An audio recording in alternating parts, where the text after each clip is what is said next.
Mourning, Madness, and Eros, the Zohar's Eichah. I'm Nathaniel Berman.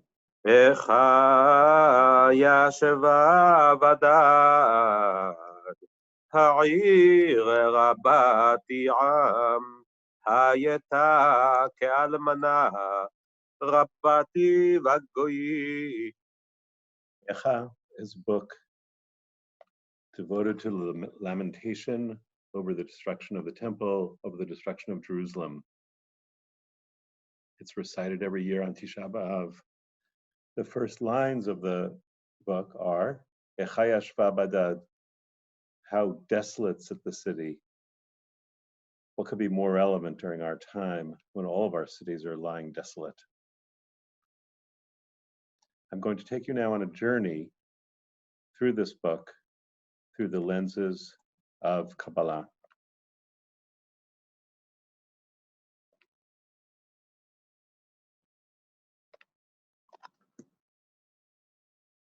When people think of Eichah, they often think of this figure, Jeremiah, Yirmiyahu, who is the traditional author of Eichah. And here we have him in a famous painting by Michelangelo in the Sistine Chapel in Rome from the early 16th century. Figure of Jeremiah lamenting. As I say, this is what people usually think when they think of Eichah. And I'm going to give you a somewhat different take through the lenses of the Zohar. The Zohar is the central work of Kabbalah. It was probably written in the last few decades of the 13th century in Spain, in Castile mostly. It was published in the 16th century in Italy. And here you have the cover page of the first edition, published in Mantua in the middle of the 16th century. When people think of Kabbalah, they often think of something like this, the chart of the Sfirot. And here we have some tzaddik, some righteous person, some mystic, some knower of secrets, engaged in holding the tree of the Sfirot and engaged in meditation, magic, contemplation, prayer in relationship to them. But I'm not going to talk much about the Sfirot. What I'm going to really be talking about is the mythology in the Zohar, in which there are a number of different divine figures, male and female. There are actually two couples, two male-female couples. And we're going to be mostly focusing on one of those couples, known as the Holy Blessed One and his Shekhinah. Kuchabrichu ushchinte. On the screen now, you can see on the right side a formula that Kabbalists say before performing any ritual commandment, and which they have in mind before they really do anything in life. They're doing everything for the sake of the unification of this couple, the male Blessed Holy One and the female Shekhinah. On the left side of the screen, I've given you a painting of Titania and Oberon, the fairy queen and king from Shakespeare's Midsummer Night's Dream, and all their fairy attendants. They're not quite their offspring, but they might as well be. Like divine, metaphysical male and female surrounded by their offspring. We do everything in order to unify the Blessed Holy One and the Shekhinah. In the Zohar, there is a long section about Eichah, about the Book of Lamentations. And it is one of the most beautiful parts of the Zohar. It's written in a somewhat different style than the rest of the Zohar. And here you have the beginning of it from an early edition. On the top, if you can read Hebrew, you can see it says, Eichah me'azohar. Now, one of the unique things about the Zohar and its reading of Eichah, of Book of Lamentations, is that it reads it as a kind of tragedy, a very human tragedy, which of course all readings do, except this very human tragedy takes place in relationship to divine figures. It portrays divine tragedy in very, very human terms, which is one of the Zohar's specialties. It starts off with an exchange of letters. And the exchange of letters is an exchange between Jews sitting in Jerusalem and Jews sitting in Babylon right after the destruction of the temple. And this exchange of letters, they're having a kind of competition over who has it worse. Is it worse to be in exile in Babylon, or is it worse to be at the site of destruction in Jerusalem? In this competition, it's quite clear that the Jews of Jerusalem win out. And what I'm going to do here for the rest of the time we have is to describe what they say. Why is it worse to be in Jerusalem than in exile in Babylon? And I think in the course of doing so, the authors of the Zohar give us a very, very profound meditation on mourning, on loss, on isolation. There are really two different tragedies that are described here in the beginning of the Zohar's reading of Eichah. One is a tragedy about the loss of a mother. And this mother is the Shekhinah, this divine female figure whose residence in the Zohar's mythology is not only in Jerusalem, but in the temple and specifically in the Holy of Holies. It's the loss of the mother. And this is what the Zohar's authors say in the mouths of the Jews sitting in Jerusalem. They say this. And I'll mostly read it in English, but maybe a little Aramaic to give you the flavor. Anan itlan the mifke un the me'abad hespeda, the anan benaha de matunita, the anan bene beta, the anan yatmin. We have great cause to cry and to mourn, for we are the children of the queen, and we are members of her household, and we are orphans. The queen here is the Shekhinah, this divine female figure, and the Jews sitting in Jerusalem saying, we are her offspring, and we are orphans because of the destruction of the temple and the loss of our mother, the queen. And this is what they say. We look at the walls of our mother's house, and behold, it is destroyed, and we cannot find her. She who suckled us every day in the days of yore from her beautiful bosom, and she would comfort us and murmur to our hearts as a mother does with her child. And you get in this passage the flavor of the Zoharic relationship to this divine female figure, the divine mother, the Shekhinah. If you want to call her a goddess, that would also suit. She is a mother in the full sense, suckling, comforting, murmuring, as a mother does with her child. And we look at the walls of her house, and it is destroyed. And then they go on in the mourning process. Now we cast our eyes on all sides. And what you get here is this shifting back and forth between fantasy of what it was like in the olden days and the ruins of the current situation. We were first fantasizing about the mother comforting us, but now we cast our eyes on all sides. And the place of the dwelling house of our mother has been overturned, and behold, it is destroyed. We bang our heads on the walls of her house and her dwelling. Who will now comfort us? Who will murmur to our hearts? And here you get this very fine line that only intensifies between mourning and a kind of madness, right? We look at the place of destruction and we can't believe it, so we bang our heads on the walls. In the Aramaic it says, Nivatash resha lekotle beitao motava man yinachem lan. We bang our heads on the walls of her house and her dwelling. Who will now comfort us?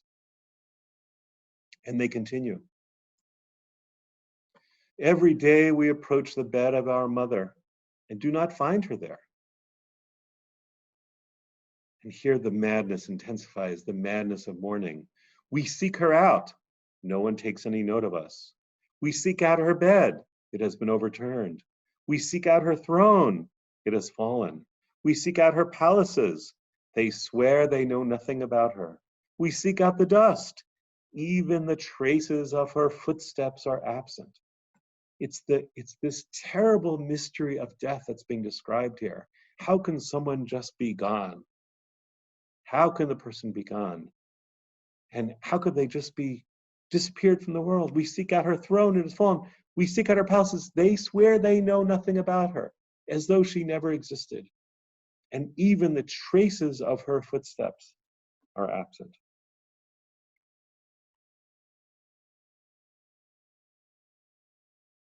That is true mourning. True mourning. This disbelief that someone could be gone, that a mother could be gone, that a goddess could be gone. This is the mystery and the tragedy of mourning. But there's another tragedy that's described in the Zohar, on Eichah, and this is a romantic tragedy, a romantic and an erotic tragedy. First, we had the very human tragedy of the children of the queen, the children of the goddess, lamenting her loss, disbelieving her loss. But now it turns out there's another tragedy. And what is that other tragedy? It's a romantic tragedy between the male and the female divine figures, the Blessed Holy One and the Shekhinah, the God and the goddess, if you like those terms. And it's described in this other way. I'll read it first in Aramaic. Al daskiu chovin istalak kuchabrichu le'ela lebe alma lechayin. Ribona damashkana azal v'arak v'tatrach v'gom otave legotura delevar legotura decharuv umashkana itcharav. Because sins proliferated, the Blessed Holy One ascended above to the house of the world of life. Which is also a word for a cemetery in Hebrew and in Aramaic here. And the ruler of the sanctuary, the Shekhinah, went and fled and was banished from her dwelling to the mountain of the outside, to the destroyed mountain, and the sanctuary was destroyed.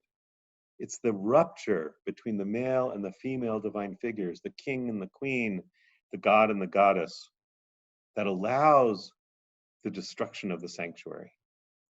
The Blessed Holy One, the male figure, ascends above to some kind of heavenly grave.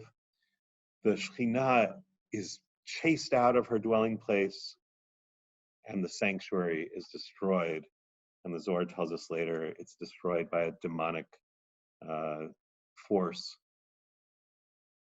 So what happens to this couple, so cruelly separated?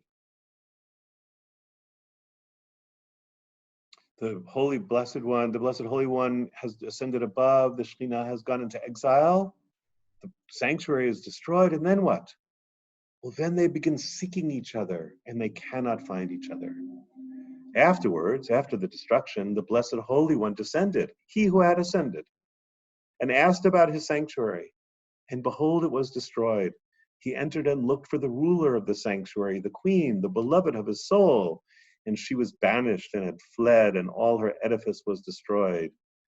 Then he began to bellow, bellow after bellow, like the screeching of a rooster for its female mate. And here we have the Blessed Holy One, this divine male figure, this God comes back looking for his queen, for his consort in the ruins of the sanctuary. And he sees she is gone, and he utters these primal screams, these animalistic screams. And the verbs that are used here are ga'ah in Hebrew Aramaic. It's an animalistic bellowing. And then it's described like the screeching of a rooster for its mate. This is the God experiencing the most primal emotions that a human being can feel. And I want to note here that one of the reasons I love the Zohar is because it describes the divine in the most primal terms. It doesn't describe the divine as some kind of abstraction, as some kind of unrelatable, abstract thing that you couldn't possibly say anything about, the way Maimonides tried to tell us. It describes what's going on in the divine, the most primal emotions. He wailed and screamed towards the mountain.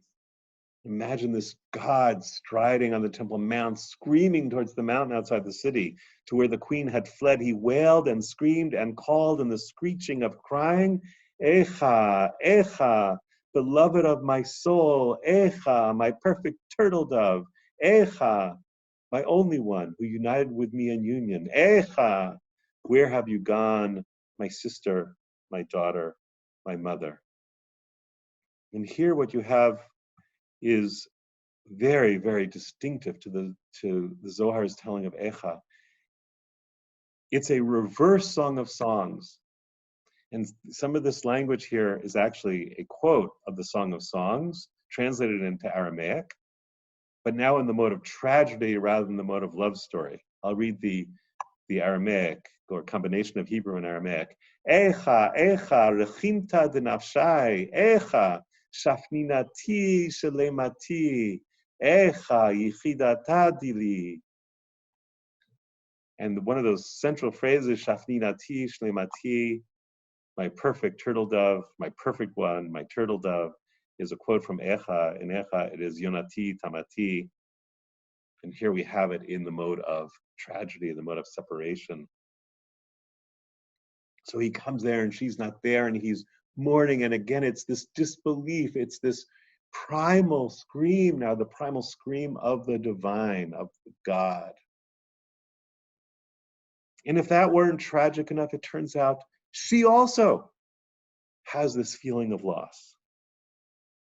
And she also visits the sanctuary, and somehow they cannot find each other. And the Zohar tells us that she visits it when? At midnight. Bepalgu Lelia, at midnight. Bepalgu Lelia al goahi atar debet kodesh hakodashim, chamatle diitcharev, v'ista'av atar beit motava v'arsa, ga'at u'miyalelet. V'aremat kalav yamra arsi arsi atar beit motavi. In the middle of the night, she goes within the palace of the Holy of Holies. She sees that it has been destroyed and that her dwelling and the place of her bed have been contaminated. And she begins to sob and wail. She raises her voice and says, my bed, the place of my dwelling. And the word I've translated here as sob is actually that same word, ga'a. Really, she begins to bellow and wail. This is the mourning of the divine female figure, the queen, the goddess. She finds that her consort is gone and she begins to sob and wail, and first begins to sob about the bed, the place of her dwelling, the place of her conjugal union with her divine mate. Master of the world, my husband, he who would come to me and lie between my arms, who would fulfill everything I would desire of him, satisfy all my needs, and play between my breasts. And here you have the Zohar at its finest, in which the relationship between the male and the female aspects of the divine is portrayed in highly erotic terms. And clearly this passage is a very, very graphically erotic passage. And it's about this union, this desire between the divine male and female. And again, we have this movement between fantasy, that she's now going to have an entire erotic fantasy. And then by contrast, the destruction, the desolation, the isolation, the loneliness of the present. My bed, do you not remember? And here comes the fantasy. When he would come to you in joy and the goodness of his heart, and his young men came towards me, beating their wings with joy, and we would hear from afar the bells ringing between his legs, and my maidens would praise the Blessed Holy One, and then they would go all to their own places, and we would be alone embracing with kisses in love. A very, very graphic sexual fantasy here spoken by the queen, by the goddess, by the divine female figure, by the Shekhinah, remembering her erotic union with the Kadosh Baruch Hu, with Kuchabrichu, with the divine male, with the God. She goes into this intense erotic fantasy. But, my husband, to where have you turned away? And then back to the fantasy. Now is the time of day when I used to gaze upon you, and back to the present. I look on all sides and you are absent. She sobs and screams. Actually, again, it's this word bellowing. She bellows and screams, my husband, the light of my eyes has now darkened. And now back to the fantasy. Do you not remember that your left hand was placed under my head and I delighted in complete satisfaction, and your right hand embraced me with love and kisses? Back to the fantasy, and then back to the present. You made an oath that you would never take your love away from me, and you swore to me, if I forsake thee, O Jerusalem, let my right hand forget its strength. And yet, you have forgotten me. In Aramaic and Hebrew, v'nadart li d'lo tishpok rechimuta li li'almin, v'yomet li, im eshkachech Yerushalayim tishkach yemini, ha hitnashena minach. So we have these two descriptions of mourning in Zohar and Eichah, and I think very insightful about what it is to mourn, mourning for a mother, and what that's like for children to be bewildered and baffled and disbelieving at the loss of the mother who would comfort them. And then a different kind of mourning, a mourning of two lovers for each other, in this case, divine lovers, and how they move between fantasy and reality, again with the disbelieving, with the primordial bellowing, the primordial screaming by the divine for the loss of its consort. This reading of Eichah by the Zohar, again, I think is one of the most profound meditations on mourning in Jewish literature. It also gives you a flavor of what it's like, what the Zohar's Judaism is like. The Zohar's Judaism is not a relationship to a remote, abstract, unrelatable God. The Zohar's Judaism is a participation of human beings in the divine drama, relating to the divine either in the mode of a parent, and here specifically a mother, and the pain and joy of that relationship. Joy when it is completed, pain when it is ruptured, as well as a participation and a real empathy with divine emotion, with divine feeling, with divine joy in the union between the various elements of the divine and the divine pain and sorrow and grief and primal bellowing when that union is ruptured. As we face a time in all of our lives when we're dealing with various kinds of isolation and desolation, and we need to reach out, we need to experience that joy of union, even if in fantasy, in memory, or virtually in some way. As, heaven forbid, some of us know people who have been ill, or even worse, passed on. It's important to draw on the resources of our tradition to see what does it have to say about mourning, about loss, about primal feelings, to really confront them and to see that the divine is with us in those experiences, and we can empathize for divine pain as well as the divine can be with us in our pain. May we live to see happier days, days of union. For the sake of the unification of the Blessed Holy One and His Shekhinah. Be well.